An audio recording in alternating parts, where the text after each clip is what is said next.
অনেক দিন যাবৎ পাঁচমিশালি সবজি দিয়ে শুটকি তরকারি খাইতে ইচ্ছা করতেছিল।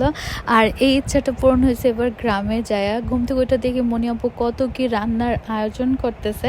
আসলে বড় বোন থাকা কিন্তু ভাগ্যের ব্যাপার। আমার কিন্তু একটা বড় বোন না, আমার অনেকগুলো বড় বোন, শুকর আলহামদুলিল্লাহ। আর সবগুলো বোন আমার অনেক কাজের, অনেক গুণের, আর ওদের হাতের রান্না মার হাপা।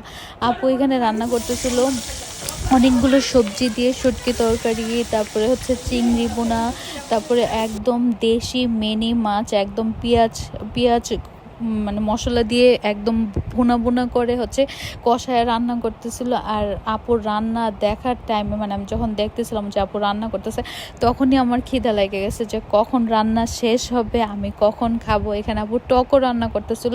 দেখেন আপু কি সুন্দর করে সব মশলা একসাথে দিয়ে একদম রেডি করে চুলাতে বসাই দিয়েছে।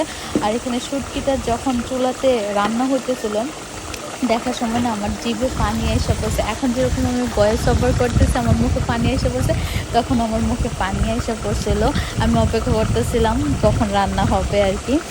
আর আপু এত সুন্দর করে রান্না করতেছে, মাশাল্লাহ।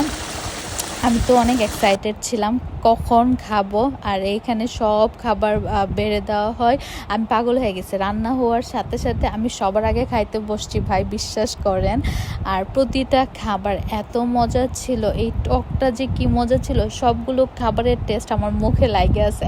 আমার মনে হতেছে আমি আবার কবে গ্রামে যাব, আবার কবে আপুর হাতের মানে রান্না খাবো। আর এই শুটকি তরকারি দিয়ে আমি 2 প্লেট ভাত খেয়েছি, বিশ্বাস করবেন ভাই। আর এই মাছটার কথা কি কম, অনেক মজা, অনেক মজা। দেশি মাছের স্বাদই আলাদা। মানে আপনি মানে খাইতেই থাকবেন, খাইতেই থাকবেন, আপনার পেটও ভরে যাবে কিন্তু মন ভরবে না। আর এই যে এই চাপিলা মাছের ঝোলটা এত মজা ছিল। হাঁসটা, মানে আমি সব কিছু খাওয়ার পর আমার পেটটা এত ভরে গেছে যে হাঁসটা খাওয়ার জায়গা ছিল না, তো আমি একটুখানি নিছি। হাঁসের তরকারিটাও অনেক মজা হয়েছে। আমি বারবার বলতেছি অনেক মজা হয়েছে, অনেক মজা হয়েছে, আর আমার মুখে পানি আসতেছে।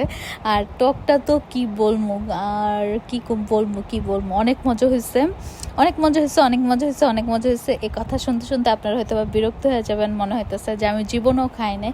আমি যতবারই আমার বোনদের খাবার খাই আমি অনেক প্রশংসা করি। আসলে আমার বোনরা অনেক মজার রান্না করে। আর খাওয়ার পর তো মিষ্টি বানতা হ্যাঁ, এই লাড্ডুটা এত মজা, তারপর 1 কাপ চা। আসলে জীবন সুন্দর।